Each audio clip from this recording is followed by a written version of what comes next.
Good morning, chaps. Thank you very much for joining us yet again on our paint forum. Today's topic is winter painting, which is clearly, looking outside, quite relevant. As if we planned it. As if. So we'll go through what we've got as some FAQs, I believe, round winter painting for you two experts to answer. And then when we go back to the floor afterwards, I'm sure you'll get bombarded with questions off the back of these. And perhaps we can resolve some issues on the forum as we did last week. Yeah. Yeah, is that cool? Yeah, so that's fine. The first one, I'm not getting the same level of flat, smooth finish during cold winter months, which I've heard, and I only sell ironmongery. So it must be a common one. Are you going to start, or shall I start, Steve? Well, we'll just start talking, shall we, Craig? So it's the realism of what we're going into, and we've woken up today in the majority to a frosty start. So it was only a few weeks ago when I was out walking with the dog that I got my gloves and hat out. And it's a stark reminder that the temperatures are dropping, and therefore we as human beings react to that. The question is, are we reacting in our operations to the same climatic changes? So when you start to see effects on your coating and the smoothness of finish and the time that it takes to dry, it's not the paint formulation that has changed. It is the climate around it and the way that you manage the paint. So they're indicators, they're barometers. And so we together should then be looking at the understanding of what is going on in the factory, the impact of that, because you're working for maybe up to 10 hours in a day if you're at the factory, but then it's closed for 14 hours. And it's those 14 hours that have a greater impact than the 10 that you're open. Yeah. So the big thing to consider with these dropping temperatures is with water-based coatings, the colder they are, the thicker they become. So the colder it gets throughout the winter, the more, if we don't treat the paint correctly, then it'll be, when we come to use it, it's a bit thicker. It doesn't want to flow out as nicely as what it has done over the summer months. And the same should be considered for the actual joinery items we're coating. I know a lot of joinery companies are short for space, so they store stuff outside, which is fine in one aspect, to keep natural moisture contents of the timber, but not necessarily during the winter, where the temperature of the actual product gets a little bit too cold, and that will impact the paint finish that we're trying to achieve. So the colder it is, the slower the paint moves over the surface of the product. And that's what we're trying to, everybody should understand, and because that's what we're trying to avoid. We want to get the paint to do as much work as possible and not have to sand it flat all the time. Sure. And obviously there's lots of, depending on the facility that the individual joinery manufacturer has, there's lots of different options and methods available that you guys, both of you and your companies, can help with. So I think it is quite, whilst it might be the same problem, it's going to be perhaps sometimes quite bespoke solutions, depending on the footprint, depending on what the facility has available. Is that a reasonable assumption? Yeah, I mean, I think there's some key points to remember, and so we have an information sheet to support this, so that can be found on our website. But basically, in the factory, you've probably got 6 important steps to remember, and Craig and I can talk about the subject matter within each. but it's keep the paint in a heated store through the winter. You might put a pair of extra socks on your feet because they're the first thing that gets cold when you're in contact with that floor refrigerator. Follow the film thicknesses. So if the paint is warm and you follow the film thicknesses, they're drying and curing to the specification. Maintain a minimum temperature in your operating area. Leave the heat on circulation after you finish at the end of the day. The factory cools down very, very quickly after you leave it. So the paint is not drying and curing if there's no assistance. Don't try to accelerate the drying because you'll affect the coating. You might get aeration and blistering happening, and then delay the wrapping. And just be careful on the way that you ship the goods out. So they're the main things in the factory. Each one has, as I say, a bigger subject matter than the title, but they're key factors that you can focus on. And some of the answers are fairly simple. Sure. So during this time of year, UK's cold snaps, is it necessary to only apply one coat per day? Again, that's a question I've even been asked, but I have no idea the answer. So I'm about to find out. So it is a common. It's not a common question we get, but it's a common solution that we get put in front of us that joinery companies find themselves doing. And the simple answer to that is no. So it's having the understanding that how the paint works, that we can carry on as normal. So if we have the paint to its required temperature, now that might mean, like Steve's already mentioned, that we warm the paint up, we keep it in a heated area. If that's not possible, we can warm the paint up the day before we're using it. So just localize, whatever paint we're using, maybe get that in front of the heater so that comes up to temperature. So all these little steps create a smooth transition. What we don't want is to delay production cycles. So the actual use of the paint is one area, but then we've got to follow it through as well. And when we come to drying times, they're impacted by a couple of things. One of them being wet film thickness. So it's something to bear in mind. We get it all the time. A sprayer will say, I've done a really good job on that one. I've put loads of paint on. But it's not necessarily the greatest thing to do because you're delaying the drying time by putting too much paint on. And then it's the actual drying area itself. What you want in them instances is after you've let the paint flow out a little bit, you want to get it into a dry, warmer area with air circulation. And what that'll do in the winter is the air circuit, the higher the temperature goes, the lower the humidity will go, and then that'll again will increase the drying times. Sure. Do we want to just quickly jump into just to interrupt our flow slightly, but Kirk Morgan's asked a question in the chat. I don't know if you guys can see that. Yeah. Would one of you like to quickly address that live? I can do that one. Go. So the most common way to get an even colour. Sorry, read the question, Craig. All right, okay.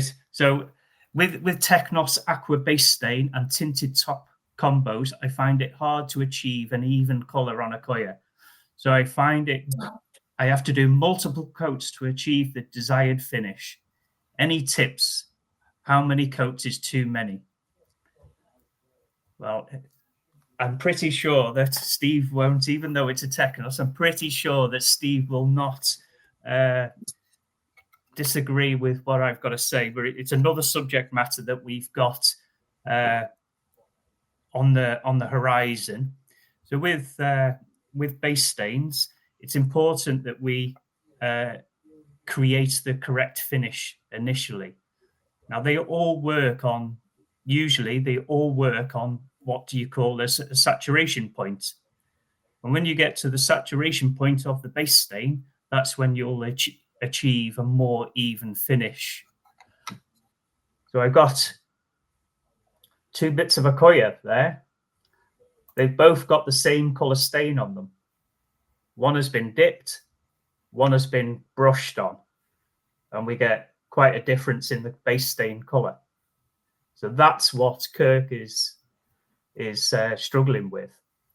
And what you want is to get a more consistent colour like this, is to apply it to a saturation point. Excellent. And perhaps we can chat over this with Kirk a bit deeper when we come off of here. But thank you very much for that. And I would just add to that, Luke, that the Accoya characteristics are a little bit different to other standard species.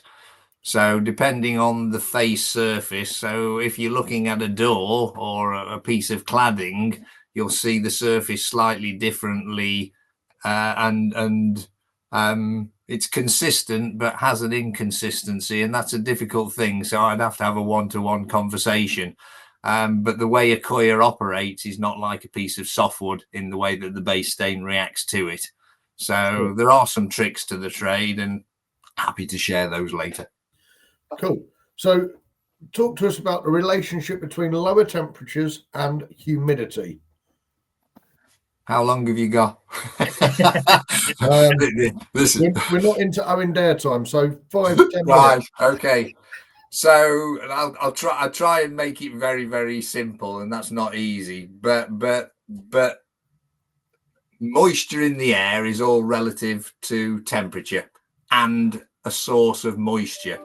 So if you've got Florida, you've got both. You've got high temperatures and lots of water in the area. So therefore, the warm air molecules will hold a lot of moisture.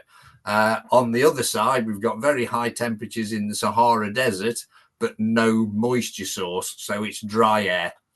So depending on the environment that you create, so typically in a factory, if you are putting the heating on in the winter and you haven't got any moisture source, then the air becomes very dry. And you notice that when you're in a factory, because you get thirsty fairly quickly, because the air molecules are drawing from the moisture source. The other moisture source, of course, is your substrate. So if you're monitoring your substrate through the manufacturing process, you'll see that dropping off in a warm, dry environment. On the other side of it, if you're sending dry joinery out into the site, and that site has got all the wet operations going on, concrete slabs, plaster, then you have a huge amount of moisture in the building, which is now an insulated building because of modern standards. So we've got the water source. Even at low temperatures, you can hit dew point.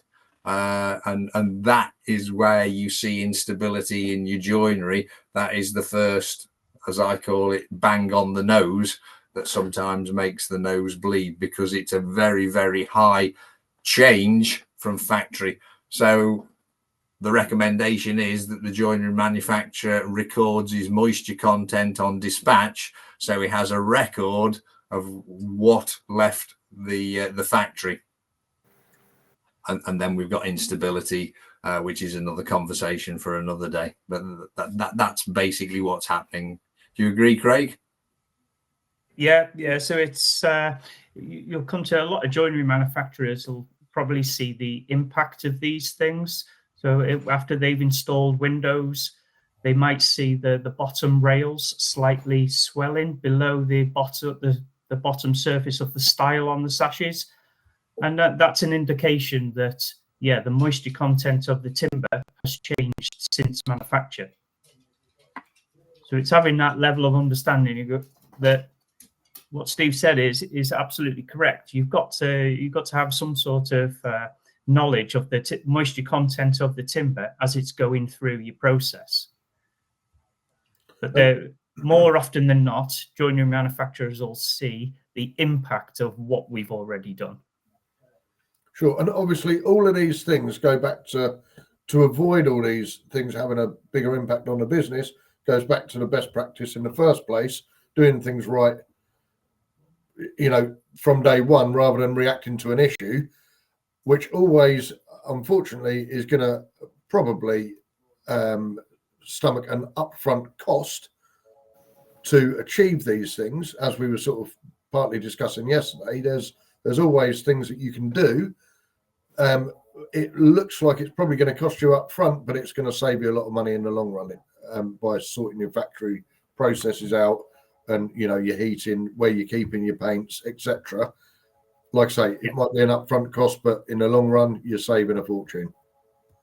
Yeah, I mean, one of the answers to this is obviously stability of substrate. That's either through engineered or product like Accoya. And so they have changed the joinery manufacturing position, because even with these elements of climate having an impact, the instability is greatly reduced. So you're not getting the movement that we just talked about. And that's key, because if you include your tolerances on your opening sashes and your doors to a 3 or 4 mil gap, they often aren't enough to deal with the physics of change. And they're quite clear, because Strada represent them. So for every 3% moisture content shift, you get a 1% dimensional change. So 100 mil style changing from 9% to 18% will shift 3%. So it'll go from 100 to 103. Bifold doors, 8 styles. You can work the rest out yourself. There's a lot of movement going on there. And the coating won't stop that, because it's allowing this natural movement of the substrate, this transfer of vapor through the coating, barrier to water, vapor transfer. They're all happening, and therefore stability of substrate becomes more and more important. Sure. And that moves on to the movement in winter months. So suffering from excessive timber movement of products during the winter months, what can be done? So the first stage is to understand what the relative humidity is in your own factory. So we work at a number of factories up and down the country, and in some places they have a naturally high humidity and don't have to consider these aspects. In others, the humidity is really low, and the solution to them is to install a humidity system. It is an expense, but depending on what size of factory it is, it can be an expense that is paid for in 1 year. Absolutely. Yeah, I think the understanding of the physics of what's going on in your factory, as Craig just said, is the important thing, and that's not a difficult thing. It's not a super science. Craig and I do this a lot at this time of the year, and I'll just tell you a quick story. I was in a manufacturer 15 years ago, and I was walking around the factory, single leaf door. And I asked them why they left 7mm between the closing style and the jamb, the latching. And they said because the phone doesn't ring anymore. And so they told me the rest of the story. And they went from 3mm to 4mm to 5mm to 6mm to 7mm. And then I explained the physics of what was happening in their factory, the moisture content of the timber, the movement when it goes on site. They actually did install humidity control in the factory because they were shocked. They thought they were buying the timber in at the 12 to 14%, and they were, but when they were sending it out on dispatch, it was down to 7 and 9%, and that's what their factory was doing to the timber. So it's being aware of that, and then you can start to work out what you do. So it's a very cheap solution actually to get that first understanding.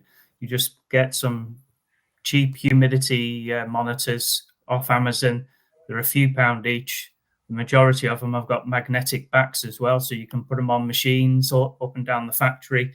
It's a very easy, simple first step to be able to, just get that first understanding of what the humidity is in your factory. Perfect. And talk to us about the risks that the colder weather brings when delivering finished goods. Yes. Again, there's some practical steps that you can be mindful of when you're delivering goods. I don't think any of us have full control over that. So information is important to the contractor, the customer. And again, for us, and it'll be the same for Craig, the practical steps are remove airtight packaging when it gets on site, because then it doesn't sweat, it can breathe. Store joinery off the ground to make sure it's not in a puddle, and also square and parallel and plumb so it doesn't twist and warp. Storage areas and the building should be well ventilated to remove all this water that you're putting into it through the concrete and the plaster. I'm just reading now. Again, having some heating on in the building. Generally, the windows go in as part of the security to make the fabric of the building secure, but they're obviously going into a cold, damp building. So you would never put kiln-dried flooring into a wet building, because it swells and bows and it's ruined. So remove plaster from the joinery when it's fitted quite quickly, because it has a chemical etching process and it can certainly stain the timber under the translucent system. And ensure any site assembly is well protected. So if you're breaking through the factory finish system, you must reintroduce that protection correctly, like cutting the ends of sills off or refitting beads and things like that. So yeah, clear direction in working with the contractor, and of course, if you've got that first moisture content from the factory of the windows recorded on your dispatch goods, then if you do go out to site and start to look, you've got that measure that it started from and where it's moved to, and then you can have a different conversation. Perfect. Craig, anything to add to that? No, exactly that. So there's very few things that the manufacturer can, influence on site. A lot of the time, we put it into the hands of, we've sent information, but the best will in the world, depending on the contractor, that information doesn't necessarily get down to the guys who are installing it, or the windows have ended up in a property and the plasterers certainly won't have seen that information. So it's just having that communication, really. But some of the things that they can influence is checking of the moisture contents on delivery, and having be careful of how we're going to wrap the products before delivery. If we have put too thick a film thickness on, and then we've wrapped the product in, with protective film in the factory, then we're not allowing the paint to dry. So it's important that we give it that time and cycles to get it, to give us protection. Yeah, the two indicators that it's been rushed through the factory from a coating point of view are that opaque systems will show micro blistering, usually on the sills and the bottom areas that have got a bit more paint on, because the sprayer thinks that if he puts a bit more paint on, he's giving extra protection. But as Craig said, it slows down the drying and the curing. And translucent show a milky coalescence on wetting. This can be very, very dangerous in a very hard frost, because if you freeze the uncoated, uncured coating, you will ruin it. So again, making sure your drying and your curing are consistent and correct, with correct film builds, warm paint, they're all helping to make sure that you do the job follow best practice. Perfect. And I'm sure there are lots and lots of other factors, but bearing in mind the time and that we want to take live questions when we go back to the floor, any other important factors we should be wary of when delivering to site? Yeah, I think we've covered them already. I think so. It's having that instructions on site as how you want that finished joinery protected, because at the end of the day, we've produced something, on an equivalent to standard to a piece of furniture. So, a customer wouldn't expect their dining room table to be delivered to site and stored, below some scaffolding in a muddy puddle. And it should be the exact same scenario to the front doors and windows we've just delivered. It's that level of care and attention that we want to get through.